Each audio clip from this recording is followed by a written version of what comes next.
Hello, hello, hello. Welcome to a very special addendum, I'd say. I think this is its own little thing. I think it's its own little addition. I don't even want to call it addendum to the A show, but it is its own thing. It's its own creature. Welcome to the G show.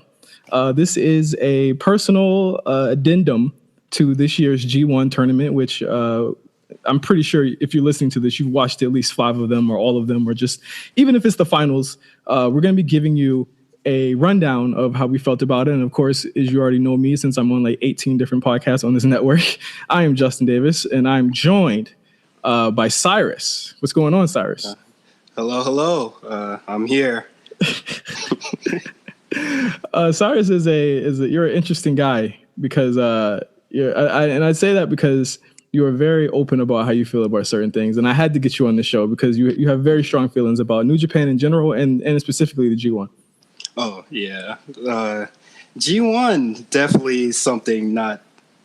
Well, we'll leave it up to debate if you liked it or not.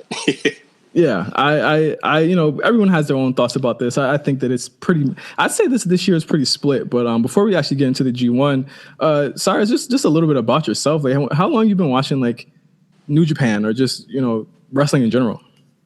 I started watching wrestling 2015 during I think WrestleMania 31. That's the one that Seth Rollins won the belt, right? Yeah, mind you, Cyrus is like 15.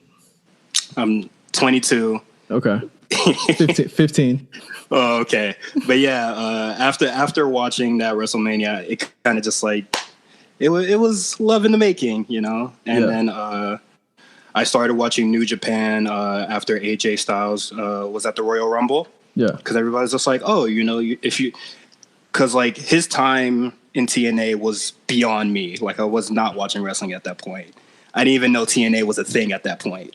And then everybody's just like, oh, you should watch this Shinsuke Nakamura New Japan match. And I thought it was really cool. And I was just like, oh, okay. I think I could get behind this. And then you kind of like got into your whole fandom of Naito and... Oh, yeah. Then, the love for Naito, the small Bullet Club phase. Everyone thought Bullet Club was the coolest thing ever. Oh, man, how long ago that seems. Yeah, it's literally just a year and a half ago. And it seems... the rose is falling off of the pedal falling off the rose, so to speak, as far as that. But yeah, Cyrus, I met you through kind of like video games, of course, and of course you fuck with wrestling as well. And I respect your critical mind of everything that goes on. The cynical mind, you would call it off mic. cynical Cyrus. That is your name. But I appreciate the just having your time here and giving us your time here just to talk about the G1. We're just going to give us the rundown of just how we thought about the G1, what we thought about some of the matches, what were some of the highlights of the G1, so what were some of the lowlights, the best match of the tournament. We're gonna talk about our thoughts on the winner of the G1 and the tremendous finals match. We're gonna try and fantasy book as best we can the next half of 2018 for New Japan Pro Wrestling. So just join us for the first episode of the G Show. We're just going to get right into it right now. What are your overall thoughts of the G1 tournament? You want me to start or you want to start? I'll start. Hopefully our opinions are very different because I personally am not too high on this G1. I felt this way even when the lineup was shown that A Block was not going to be strong at all. And they knew that. I felt as though they knew that. Yeah. And I wasn't even planning on watching the A Block until you asked me to do this show. Yeah. But, you're talking like I'm killing you. Oh, man, this G1 killed me. If you been following me on Twitter, you know my very strong thoughts about the G1, just watching A Block in general. But B Block is the saving grace of like the whole thing. Because, when I'm watching A Block, I'm at the lowest of lows. And then the B Block will set me up to a high. And I'm just like, oh, man, this might be an actual G1. Maybe they'll keep the ball rolling. And then you watch another A Block show. And then you're sad. when they go on their little two-day breaks and I realized they were coming back at the A Block show, I'd be like, it's like going back to school on Monday. It hurts. And then, I've watched previous G1s before, like the year prior. I've watched it in full, A block, B block, all of it. And this one, it's very repetitive for this one, especially with all the ref bumps, refs DQs. being just DQs, refs being the dumbest officials ever. And then why is every A block match, everybody uses the barricade? Like everybody's getting rammed into the barricade. And it just becomes a cycle where I just lose attention and I'm just like looking at my phone or something. But B block, and I'd say commentary from Kevin Kelly and Rocky Romero really they put some good stuff in there. For sure. Made some of the matches more bearable. I'd say overall, this is probably, I can't go as far as to say it's terrible because B block kind of saved it every other day for me. But I'd say this is the weakest G1 of the last 2 to 3 years. I just think you put talent next to talent, and you're starting to see like people don't really want to admit this because I feel as though people just think that these talents are just right out the box. But like New Japan is kind of going under a restructuring of some of its mid card and upper card. I think this G1 attempted to put Jay White over the top. I don't think it succeeded. It attempted to get Adam Page over the top. I think they actually absolutely succeeded in doing that.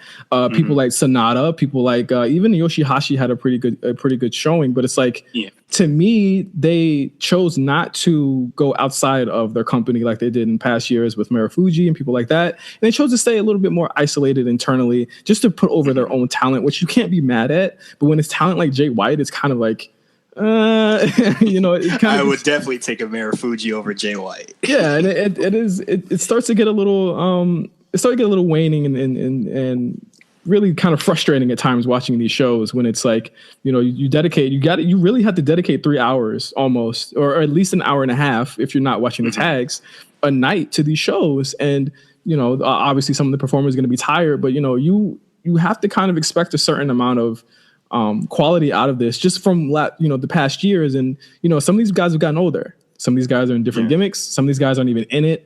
And it starts to show as far as some of the holes that I believe in, the deficiencies that outside of Omega, Naito, Sonata, Ibushi, Tanahashi, Okada, there are other people in there that just aren't up to snuff, so to speak. And I think just as far as that just kind of to me, I rate the G1 maybe 3 stars. Honestly, I don't even think there were a lot of classic matches that I go back and watch again. There were a lot of matches that for the time I'd probably give 4 stars, 4.5, 4.25. But like after this, like I really only have 2 match of the year contenders, and we'll get to those in a little bit later in the show. Okay. But let's talk about some of the G1 highlights. Oh, okay. Would you have anything? What's up? No, I just want to say, have you been watching the tag matches? Because I never watched them. I don't think anyone. I know a couple of my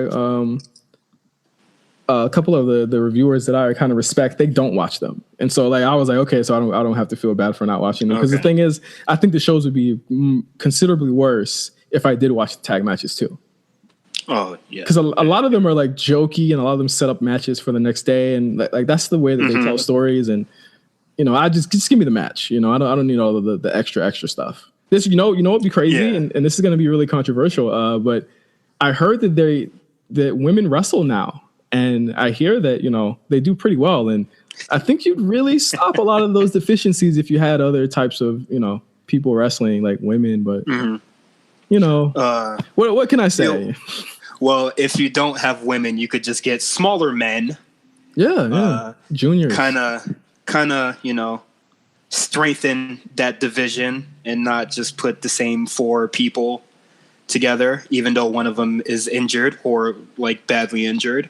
Maybe they can do something, but that's ridiculous. Who would think of something like that? Oh, I have no clue. What? Women don't need to wrestle in New Japan. What are you talking about? Imagine if there was an all-black pay-per-view. Then what would that be? It's ugly. It would be ugly. It'd be terrible. But yeah, let's get into some of the G1 highlights. I think there, as much as we might have been down about a lot of it, I think there were a lot of highlights to the G1 this year. Most notably, like I think Sonata really showed me a lot this year. Yeah, Sonata definitely an MVP for me. And I'd say Yoshihashi as well. I've been really impressed by his stuff that he's shown during this tournament, like his match with Jay White. Yeah. I thought it was cool. I like the story with Yoshihashi saying that he has to prove himself because he doesn't have a lot of good standings, and he didn't necessarily have a lot of good standing. He didn't have a good standing this year as well, but at least every match that he had, he took people to the limit. Yeah, he took people to the limit, and he looked great in those matches. I really liked Yoshihashi versus Elgin. Was a pretty, and I know a lot of people they skip the Elgin matches, but that one I was intrigued by it. I was intrigued by that match. Okay. But I will say, like, anything that had Yoshihashi in it, usually I'm like skipping it immediately. But this year I watched a lot of his matches, and I think they were really good, man. The match against Tanahashi was pretty solid. And the match against Evil was really good too. Yeah, I liked his match with Suzuki because everybody's just like, oh, Suzuki's just gonna slap him up and then pile drive win, which did happen, but he really did take him to the limit with what's his submission move? I don't know what it's called. I know it's not Karma. Yoshihashi. It's kind of like a cattle mutilation kind of thing.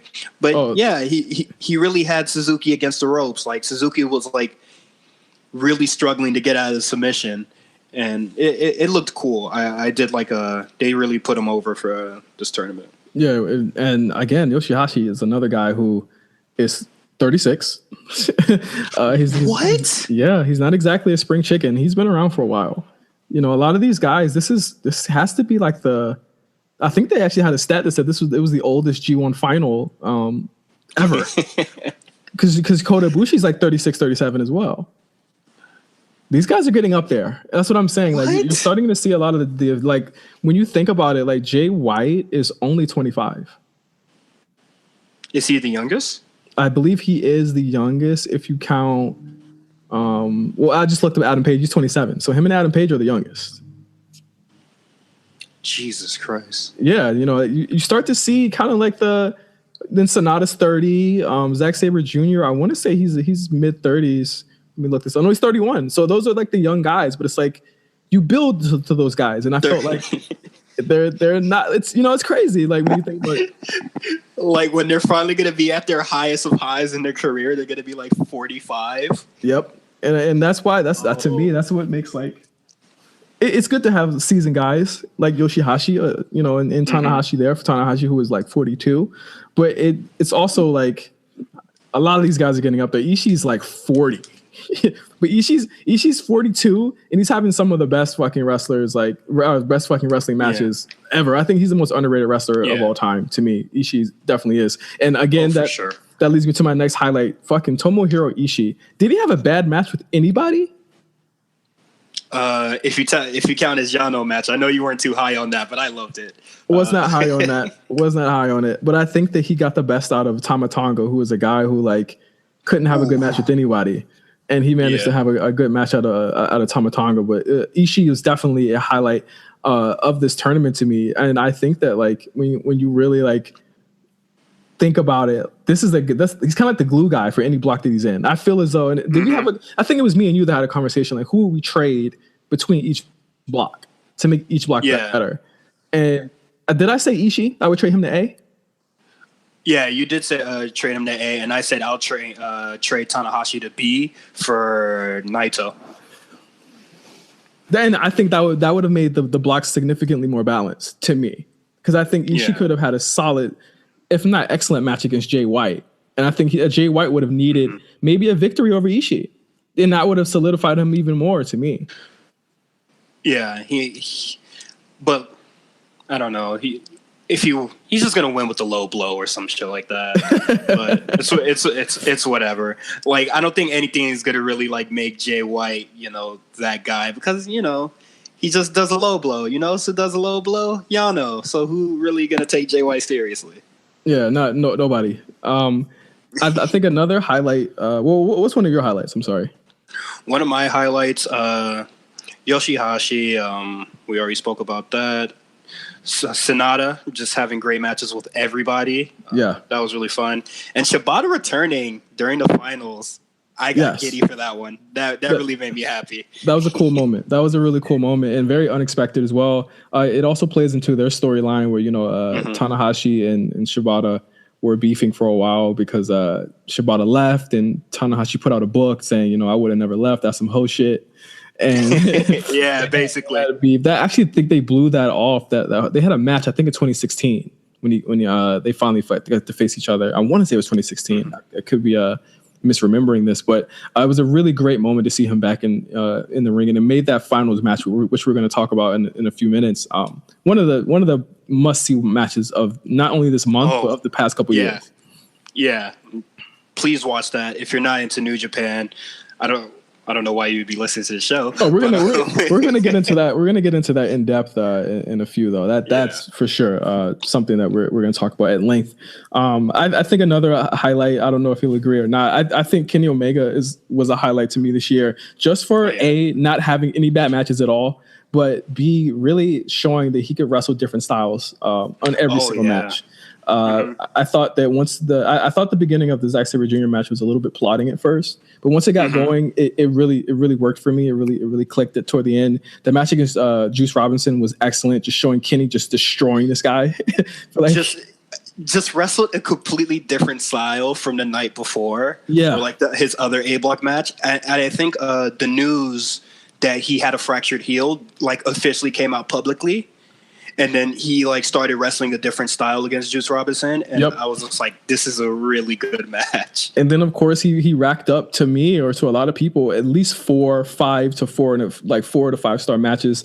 Goto, Ibushi, obviously, Ishii, Naito, and if you want to go even further than that, a lot of people will say Sonata and Sabre. He was really the 4-star, 5-star match machine this year, and he got a little overshadowed, I would say, by Ishii a little bit. But I think that it goes without saying that Kenny Omega had an excellent G1. He went damn near undefeated. I believe he's finished with 12 points. Yeah, I think he only has 1 loss. He has 2. 2? Yeah, he lost to he lost to Ishii. And lost to Ishii and lost to Yano. Wait. He lost to Yano. He lost 3 times. Yano, Ishii, and Ibushi. Oh, okay. He lost to Ibushi on the last night. Yeah, okay. So Kenny Omega is the runner-up, and I don't think I watched that Yano match all the way through. Was that a sleep? Was that sleeped? It was all right. I'm watching it, and I think after Yano did did a body slam on the turnbuckles, and then Kenny got up and it was just like, this doesn't hurt. I was just like, I'm done. But yeah, he was definitely to me, when I say Ishii's the glue guy of the block, I'd say this year for sure it was Omega. Yeah. Really good matches out of Omega. I think another underrated, or not underrated, but a big highlight for me is, as we said earlier, I think the commentary team on most nights was very excellent. I really liked Kevin Kelly. I think, and I don't know if you were watching back then, you probably weren't watching, but Kevin Kelly in WWF was absolutely terrible. But now he's really coming to his own, and I think he's one of my favorite commentators. I think he's to me one of my top 5 favorite commentators. Rocky Romero. Rocky Romero, shaky, but very shaky at times. But he also he understands the language. Yeah, I think that's why he's kind of really there, because when they say stuff in Japanese in the ring, obviously English people were watching English commentators just I don't know, but Rocky would translate. That's really nice, and it helped for those ending promos that they do at the end of the shows. Oh yeah, those are really great. I definitely think. I think it was Ishii and Yano. During that match, Kevin Kelly made that match so much more better with just the statistics and the facts that he was putting it together. I didn't know that Yano and Ishii get basically the same points every year. They always average out. So it just made this match seem super competitive. But it's Yano and Ishii. And it made you care. It made you care about the small matches. And this was one of the first years where I actually watched the non-main event stuff. And I think that, if I didn't have them, I would have been going crazy. And I think it was to the benefit that they didn't have Don Callis there. Obviously Don Callis. Oh yeah. Don Callis is in Impact Wrestling now. But Don Callis, he plays two. He's two sports entertainment, so to speak, for New Japan. Like in the Omega match, he'd be riding Omega the whole night, because that's his friend. Yeah. That's the storyline there. But like, I'm glad to the benefit. I'm glad Don Callis wasn't there this year. Yeah, boy, Really, thank God. It's actually like the first. It's actually the first time that I actually didn't watch. I didn't listen to any Japanese commentary for this G1. So that's a big highlight. A big highlight. So are you ready for the lowlights? And I have quite a few. I don't know if we. I have a few. I'll let you start with the lowlights. All right, I'm pretty sure I know what you're going to start with. I think you should go first because my list is pretty extensive. Let's start low. Okay, let's start really low. And this is gonna be like, I'll go from lowest to most annoying, like least annoying to most annoying. Okay, least annoying to most annoying. Yeah, I'll start with and this is gonna be controversial. I'll start with Tanahashi was a low light for me, but before the finals, Tanahashi was not having a good G1. He was having really long matches, like extremely long matches, and they were not necessarily great matches. He was obviously hurt. He was obviously, but the thing is crazy about it is that he's on a low light. He's been hurt forever. Yeah, it is on a low light here, but it's like once you get to the finals, it's gonna be like a different tune. Yeah. So it's gonna be like funny, but like Tanahashi, I didn't think that he had a lot of great tournament matches, which made me even more surprised when he actually won the whole damn thing. But I thought that he was definitely a low light for me. Okay, and I would say the refs. Yes. Good Lord. These referees are some of the dumbest and the most fragile people on earth. I'm talking every firing squad Jay White match, they're easily being fooled. They're tying the turnbuckle pads as the match is going on. The calls they make are silly because one Tama Tonga match, he just outright throws Tongaloa out. Yeah. Get him out of here before the match even starts, right? So in Sonata versus Yano, Sonata is just walking down the ramp and Yano sneaks up on him. None of them have stepped in the ring yet. They ring the bell and the ref starts counting. What are you doing? or none of them stepped in yet. Or even that Yano coming out after Omega gets beat up by the firing squad, and like a Money in the Bank briefcase kind of thing. Yeah, and it was like, wait a minute, so he's just allowed to just pin him there? It's just like, what's the rules here? It's like sometimes they're hard referees, and sometimes they're not. Mm-hmm. And it's like there was just no consistency whatsoever to any of the calls on that. And we're gonna talk about this maybe a lot, maybe not, but it's like a lot of people love to compare New Japan to other companies, and it's like if this was that other company or any other company you compared it to, they would not have it. Controversial. You wouldn't have it. Like let's say that they do it, and I call it out even when it's on WWE. It's like I called it out during the Nia Jax Alexa Bliss match. It's like like why are y'all not calling this? Like it was ridiculous, and I think that a lot of the G1 got tarnished for me because no one was really playing by any sort of rules. No rules. The slap in the face was versus Paige and Jay White, where the ref is just no chair shots. No, I see you with a chair, put that shit down. Then Evil versus Suzuki starts. Evil picks up a chair. The ref says nothing. Absolutely doesn't nothing. say a goddamn thing. And then Evil swings that shit, and then it's over. And then, then for Diabushi and what was it? Diabushi and it was Ibushi and Ishii, where they went to the they just went to walked a country mile away from the ring. The ref says nothing.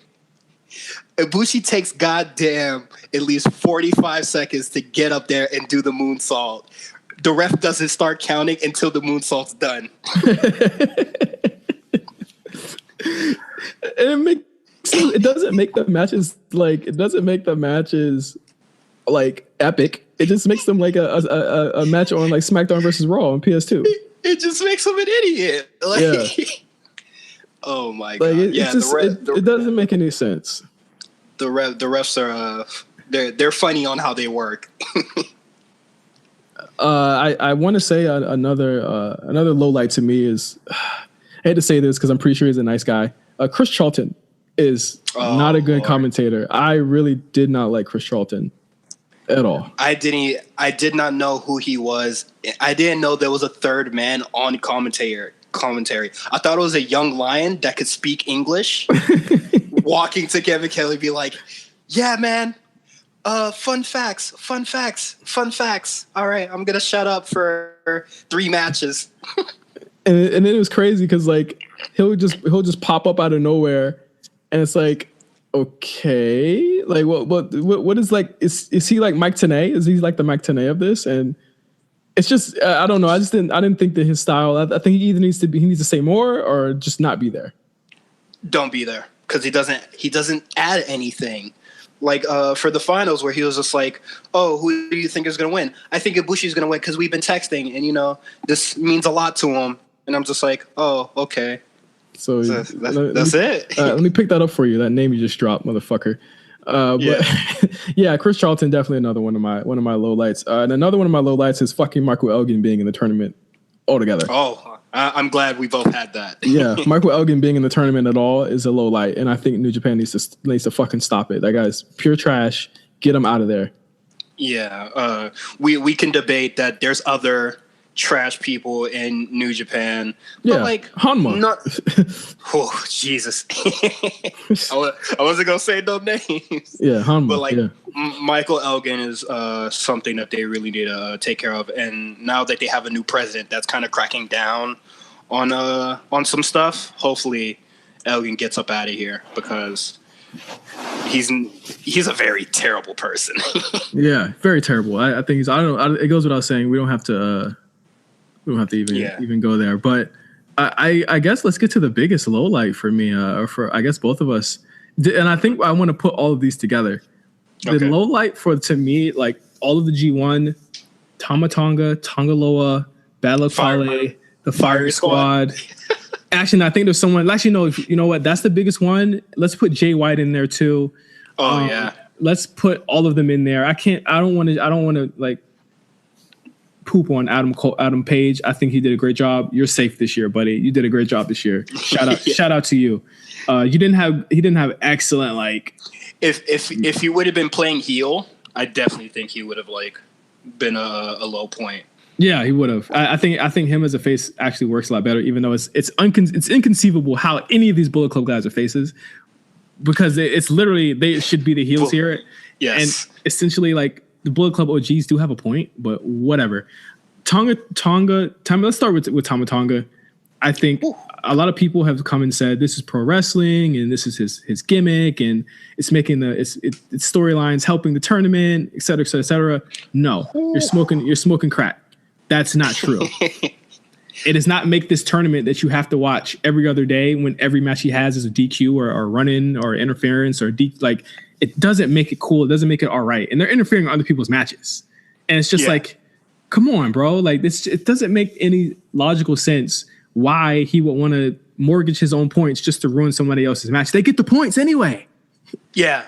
Also on commentary, this is really not Rocky Romero's fault. I'm pretty sure they have somebody telling them to say this, but he says it's not about the points. Then why the fuck are you in the G1? It's not about the points. It's about making a statement. The statement turns out that you're a big ass loser. Yeah. Because you kind of finished dead last in the standings if you're not Yano. But like, come on. And he finishes with 6 points. And I think just everything with the whole firing squad storyline, it didn't click for me. It didn't connect with me. If they were winning matches, if they were winning good matches, maybe sprinkled with a couple of DQs. Fuck that. If Tama Tonga was a good wrestler, I would buy it.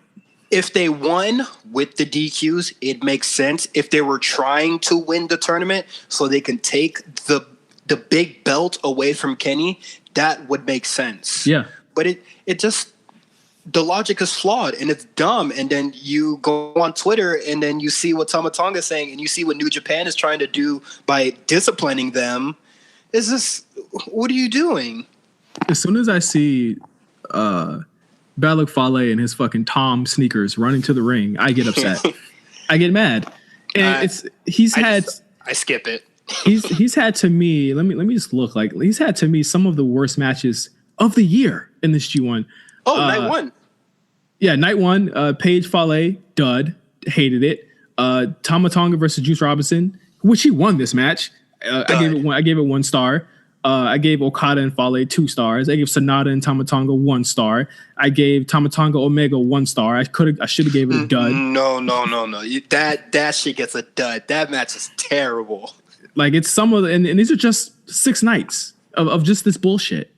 Come on, guy. Like Naito Tama Tonga was fucking awful. You managed to give Naito his worst match of the year.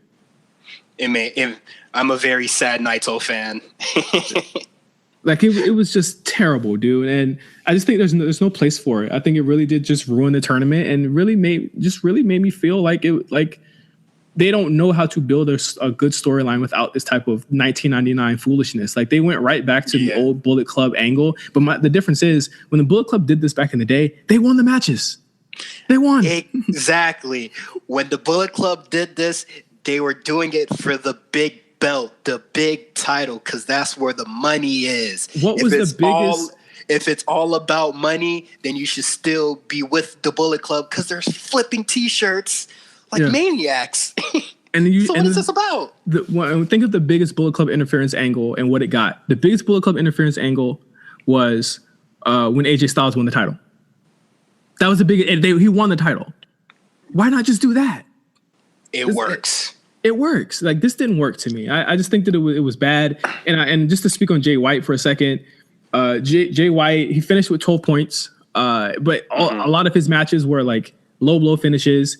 Within the first, just think about how much they're giving Jay White this year. He beat Tanahashi, he beat Okada, and he beat Omega in all 1 year. Is he still a good wrestler? No, he is not. No.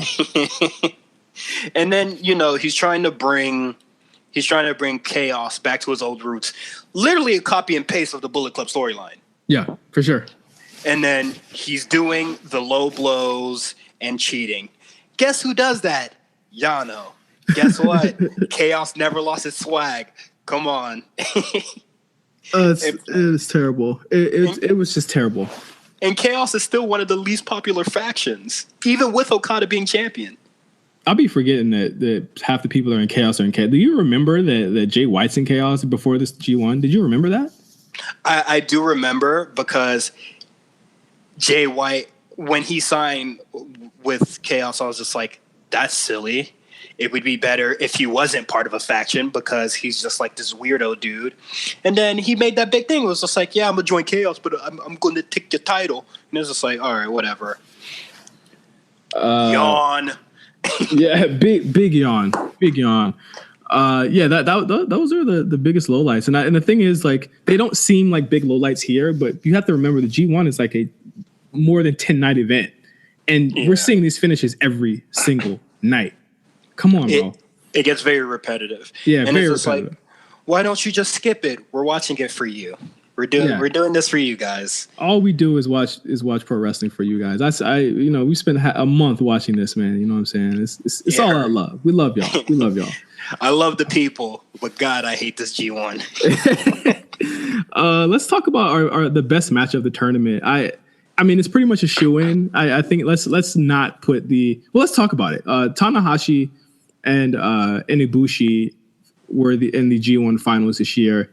I think this is literally, legitimately, and shout out to my guy Jake on Twitter. He said this is the match that New Japan fans say that they have, but they don't usually have. And I completely agree. This was a match that encapsulated everything about the strong style thing, the storytelling, the physicality, the emotion. All of that was in the match. I went 5 on it. I think having Tanahashi, and I think I described it to you the same way, like he was like an old samurai that didn't want to give up. And that was his storyline in this G1, was that he was not going to give up. And he wasn't going to do it against Ibushi, who was fucking killing him in the match. Just like when he just slapped this shit out of his chest, I'm pretty sure that was a closed fist, right? Yes, it was. It's just a thud. And Tanahashi, like his face just smushes together. and then he's holding back the pain so he doesn't even fight back, and it's amazing. Yeah, when he walks forward, I know a lot of people bring up the Okada Tanahashi match where he held on to the wrist. That was better than him holding on to the wrist. That was way fucking better than him holding on to that wrist. When Tanahashi was like, he was like, come on, like keep hitting me, walking forward, and just cornered him. Yeah, just said fuck it, and then slapped the shit out. Oh man, that match, I loved it. And I wasn't too high on Ibushi because for like most of the G1, he just had a very plain moveset. It was German flip, something with a leg. No sell, Kamagoya. Yeah, but like in his last two matches with Omega and Tanahashi, like his moveset just expanded. Yeah, like all new moves. I think I saw like 2 Germans against him and Omega, but like with Ishii, he did like 10. You know, just became Brock Lesnar, Suplex City, and flip. Like it's whatever. But like I really enjoyed it in his last 2 matches. I really love that. But I mean, besides that match, and we'll talk about like the outcome of that match in a second. Some of my favorites, I think B Block Night 1 is one of my favorite shows of the year. That was the show that had Sanada and Goto. It had Ibushi, Zack Sabre Jr. and it had Omega Naito. I was very high on that show altogether. And I think Naito Omega is one of my favorite matches of the year. I really liked Naito versus Juice Robinson as well. Very good match. I loved that he just targeted the hand the whole time. Like all his offense was focused around the hand. I thought that was really cool. I really loved Juice Robinson versus Omega. I think G1. I think Night 8 B Block was fucking phenomenal as well. But I think the main event of Sanada Ibushi was so smart to do. And I really love the match as well. Yeah, it was really good. The best matches, and we're listing a lot of B block, but some of the A block was really good. I did like Tana and Suzuki, even though it went a little too long. Way too long. Yoshihashi versus Okada, that was really good because Yoshihashi kind of took him to the limit. Tanahashi Okada, of course. How did you feel before we get to that? How did you feel about Okada this tournament? You notice we haven't talked about him a lot at all. He's going the storyline where he is not himself. He's somewhat broken and hurt ever since losing the title. And it just got pieced together. Yeah, and like, how did you feel about him this G1? I couldn't really put him as a low light or a highlight. He was just kind of in the middle for me. I wanted to say that it's a little bit of a low light for me because it kind of just boiled down to Tanahashi Okada anyway. Yeah. So it was just like, oh, you played up this losing streak thing, and then he racked up wins against like not the weak people because B block isn't really that. I mean, A block isn't really that strong. So it's just like you worked all the old people to the top to face one of the oldest. Well, not the oldest. Makabe is the old. Makabe and Suzuki are like the oldest, but it's just it. I'm iffy on it. Yeah, it's not really a highlight or a low light, but it was cool. He had very few good tournament matches this year, and then he got knocked out. His matches stunk. Yeah. Not a lot of good matches. And the thing is, his style now, he isn't he's not like the old Okada, so he doesn't have those Okada matches right now. And I just think that he was kind of like nowhere in this. Yeah, like him, if he's not going to wrestle as the Rainmaker, he's dead because his new offense isn't too great. We didn't see a lot of technical wrestling from him or like submissions, like kind of comparing his match against Naito at Wrestle Kingdom. Like it's not really a slow style or anything, a lot of drop kicks, stuff like that. That's what I would have done. That's why I really do like your idea of putting Naito on the A block, because you would have got that rematch and you would have got Naito beating Okada and saying, what the fuck is wrong with you? Like, you're not the same guy. You know what I'm saying? Like, that would have been a cool story. Yeah, that would have been great. Like, this isn't the guy that beat me at the Dome. Like now you're nothing. Like like you're not yourself, and I want to beat you at your best self. Something very anime. Yeah, for sure. Yeah, I mean this is all anime other than the well, actually I would say the Firing Squad shit is anime too. That shit is like some Ultimate Muscle shit. I don't know if you ever watched that old anime. Oh yeah, that's some Ultimate Muscle shit. All right, yo, Ultimate Muscle isn't good, y'all. It is good. No, it's not. Kevin Mask, that shit fire. Okay, debatable. Guys, whatever. watch Ultimate Mask.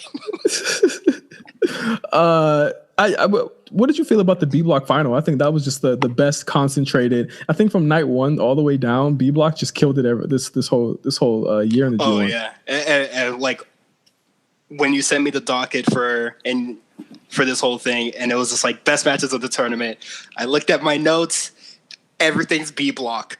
Yeah, it's all B Block. There's nothing else matters. Everything is B Block.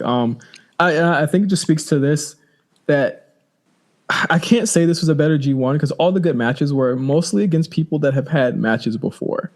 Oh yeah, a lot of rematches. And I'd say that if I were to like go back, I think 2016 is my favorite G1 of all time that I've seen. That or 2014.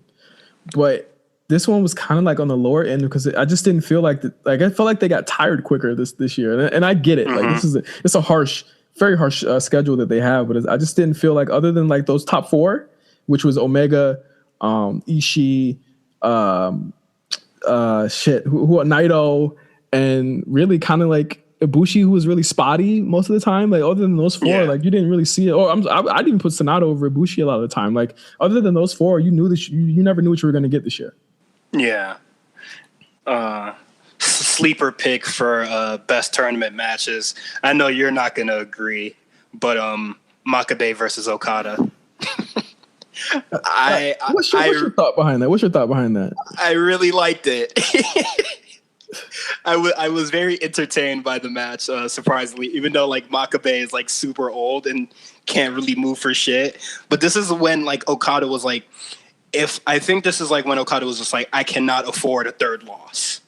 So this is repaired Okada just running through this old man. Yeah. And I thought it was really good. Sorry. Oh boy. I wasn't as high on it. I wasn't as high on that shit. If you're talking about sleeper picks, what would be my sleeper pick of this year? It was a match that you weren't really high on. I think Ishii was a sleeper pick for me. But as I thought about it more, I think that match is kind of overrated. But very. I think Ibushi Sonata is kind of like. I think a lot of people have given it like 5, and I'm like I don't see it. Maybe like 4s. But as I've gone through it, like it's a little bit lower. I think Omega Goto, people sleeping on that one. That's a slept on match. Yeah, but I would say my sleeper pick for B Block would be Zack Sabre Jr. versus Sonata. Great. It was a good match. That was a really good match. Didn't he beat Sonata? He beat him with a roll up, right? I think so. Yeah, it's pretty good. Yes. How did you feel about the winner of the G1 this year? Do you? I have a lot of theories and fantasy booking theories about this. But as far as like Tanahashi winning, it's kind of like if John Cena came back and won the Royal Rumble like next year. How did you feel about Tanahashi winning? I like it a lot. When I was watching the match and I saw that Tanahashi won, I popped huge. I was clapping, screaming, "Go Ace!" Everything. I wasn't too high on Tanahashi this whole tournament, but that match made me a believer once again. I liked it a lot, and since I'm a huge Naito fan, and I'm just gonna mask the pain for Naito with my new love for Tanahashi.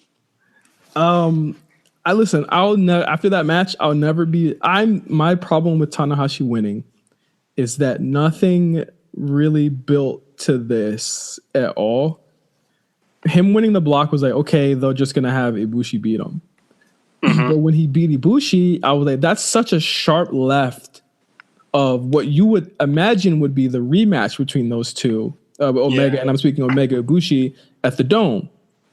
So I feel like something is happening. Like I some think, shakeup is happening, I feel. yeah. And here's my thing. There's no one better. You're not putting the belt back on Okada right now. I don't think he's gonna have the belt for like a year. I Thank think God. until next June. I think there's no one better to have that belt. And goes back into the depth issue that I have with New Japan, where it's like there's not a lot of people that you can really choose from right now. There's no one better to beat Kenny for that belt than Tanahashi. Mm-hmm. At all. Like we don't get the match often.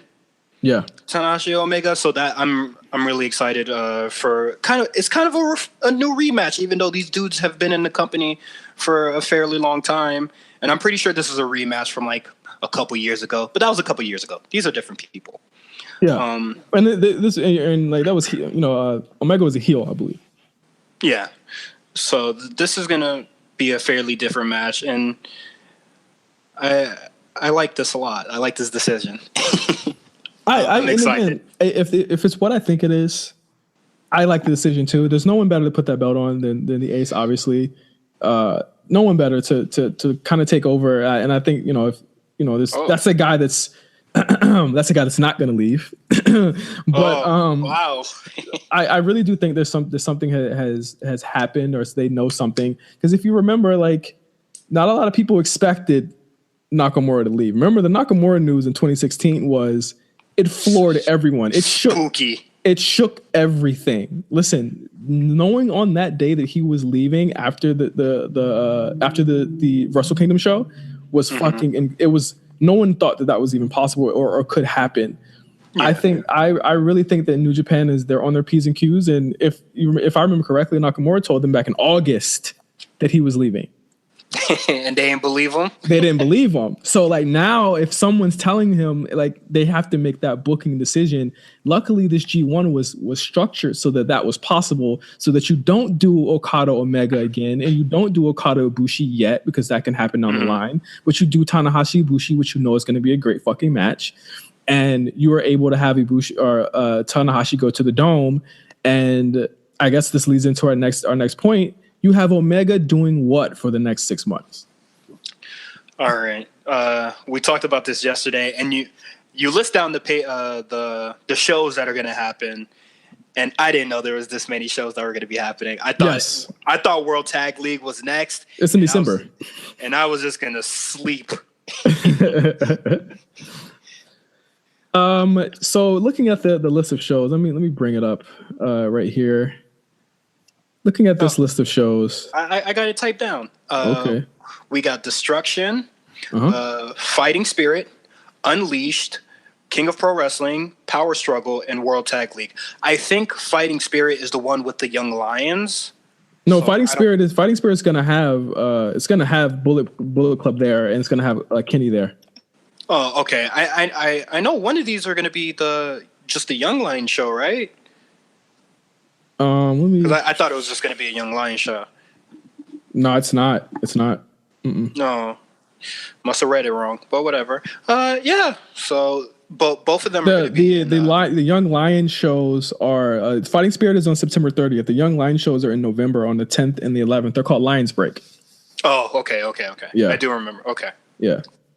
Fighting Spirit. Okay, so if I do know that. There usually isn't a New Japan heavyweight championship title defense the whole rest of the year. So you're looking at, if you're Kenny, you're looking at least 1 to 2 defenses. Okay. So obviously he's announced Ishii, but we don't know what show it's going to be at yet. Yeah. So a lot of people are putting that not at Destruction, but they're putting that at King of Pro Wrestling, which is a lot further down the line. Mm-hmm. So we already know Omega Ibushi. That's set in stone. That's fine. That's already going to happen. I think that he's going to do either a Firing Squad versus Golden Lovers, which PU, and Fighting Spirit Unleashed, or there's going to be a singles match between Tama Tonga, PU again at Fighting Spirit Unleashed. But you want to put the most popular kind of like Western talent on that show anyway. Yeah. But as far as that, I don't see anything. I don't see Omega. I don't see Omega defending it in any other times other than that. There's really nobody else.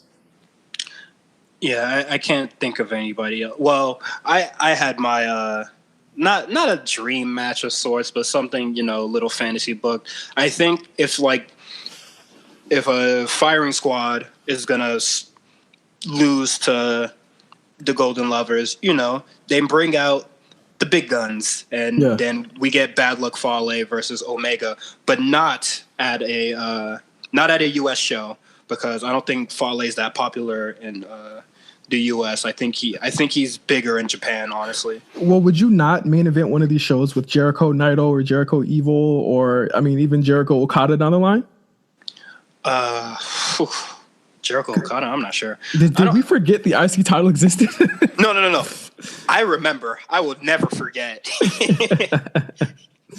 Because when that shit, any feud with Jericho, I am invested, because everybody forgets, and I will always be the one to tell you that, remember, Jericho is always lurking. Yeah. And Jericho's not coming to any of the US shows.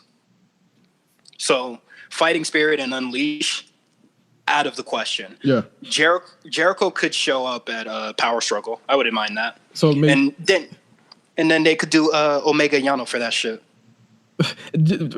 Omega and listen, Yano's not getting a title shot. He's not getting a title shot. Well, we don't know that. They might beat get him, right? That they're not. I don't think they're gonna do that. Well, how long that match about to be? He beat him, right? Omega clearly said his title defense in the fall will be Ishii. I do think we will get maybe one more tops, but I think Tanahashi of all of them he's going to run the gamut for the rest of the year. Oh yeah, and I think he will be facing Jay White and Okada for the briefcase, and he doesn't show up for the US shows, so I wasn't even thinking about that. Yeah, I think Jay White for one. Didn't he say on the press conference there was one guy that beat him that he wanted to go back and face? Forgot who that was. Wait, let me look at his standings. It looks like he only lost to Jay White. Oh wow, he did. Yeah, his only loss is Jay White. What? I don't see the purpose of doing that match again. Bury Jay White. Let's get it. Because Jay White, he's not winning. He's not gonna fucking win the briefcase. That motherfucker's gonna hit the low blow, and Tanahashi's gonna be like, "I don't give a shit." Sling blade. Lit. Let's get it. And then Okada could face him, because he didn't beat Okada. He got a draw. This is did we win another one of those too? Shit, if Tana wins. If he wins and pins him, I don't want another draw. I need a decisive finish. It'll have to be. It'll have to be. Oh man. Yeah, I have no clue, but I think that more than anything, it's looking like Omega and Tanahashi. That's set. We can just go ahead and set that in stone right now. I'm excited. Where does Ibushi go at this point? Do you think Ibushi? I mean, there's always the Never title. There's always the IC title. There's always the tag titles as well, or the 3-man titles. There's always an IC title. They have set that shit into the darkness so that US title can get over. But I personally think Kota just goes back to Kenny's shadow, because he never really fought for any other title when he was just being around. Yeah. So whatever. But Juice Robinson and Goto both have 6 people to face possible contenders for their titles, because they both have lost six times in a tournament. And we already know that Goto and Zack Sabre Jr. is going to happen. Zack Sabre Jr. made it very blatant in his match. But Juice Robinson, literally anybody can come and kick his ass for it. But it will most likely be Cody. Yep. In the US, who wasn't even in the tournament. I say that it's going to be Cody that beats Juice. Listen, I'm not mad at that as long as it wasn't Cody beating Omega for it, and as long as it wasn't Cody beating Omega for the big belt. I'm cool with that. But it's looking pretty set. How do you feel going into the second half of 2018 for New Japan? How do you feel about their first half? Do you think that it's been strong? Do you think that this looks a little bit stronger? Everything after the G1 looks much, much stronger. The first half, it was just really nothing. Jericho showing up, Okada just well, I'm bored. You get a title shot. Kenny being bored most of the year. Oh yeah, with his had the U.S. title, lost it to Jay White. Nothing happened. Lost it to Juice. In that atrocious fucking U.S. show. The first half is the weakest. So weak. Yeah, it's as weak as it's been for a while. Sure, for sure. I'm pretty high on the second half. I'm ready for January. I think that they have a really hot amount of matches that they could carry them into the fall. I'm very, very interested. I'm just gonna say this, man. The Bucks dropped those 3-man titles as well. I'm very interested as we reach January in the booking of Omega and the Bucks. I would be paying attention to that. I'm not saying they're leaving. I'm not saying that it's going to happen. I'm not saying anything about it. I'm just saying that I think that sharp left turn, come on. I just feel as though Tanahashi wasn't figured into that finals.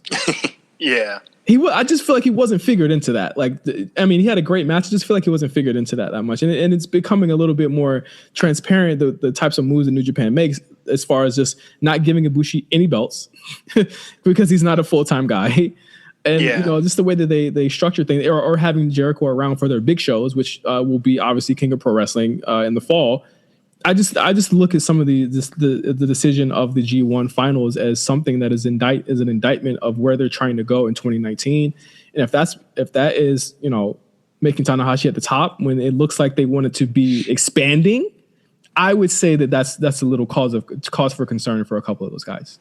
Oh yeah, for sure. Because you would want to have Omega win at the Dome, right? So if he doesn't win at the Dome, then what? We'll see. So we shall see. That's for the president to figure out. and the amazing booker that is Gato to figure out. Oh, we love Gato. We love you, Gato. Oh, love you, Gato. But once again, this has been the G Show. Thank you, Cyrus, for pulling up and joining me, my young wrestling jit. No, wow. Really killed the moment with that. I'm here with you, bro. Thank you so much for joining the show, man. We got to do this again, man, for real. What show you want to do it for? Man, please don't say World Tag League. Don't say World Tag League. I'm not watching World Tag League. Let's do it for an Impact show. Let's do it for an Impact show, bro. Let's do it for an Impact show? Damn, that's fucked up, bro. Let's do it for an Evolve show. Let's do it for an Evolve show, man. We got. Oh, you want to do indie? Let this be the indie shows.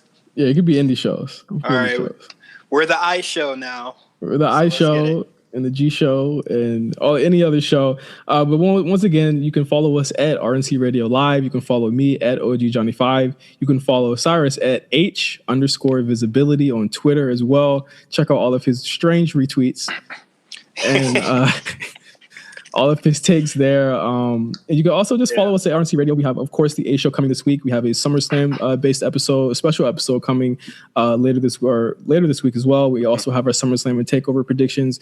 We have RNC Radio with myself and Josh Pease coming up. We have Late Fees. Will Smith episode has also been released. And just so many other shows. You have 2 belts, everything on RNC Radio. So just follow us on iTunes, SoundCloud, Stitcher, Google Play, and we are on Spotify now. So check us out on Spotify. We're everywhere, Cyrus. We gotta. All right, do it again, Twister.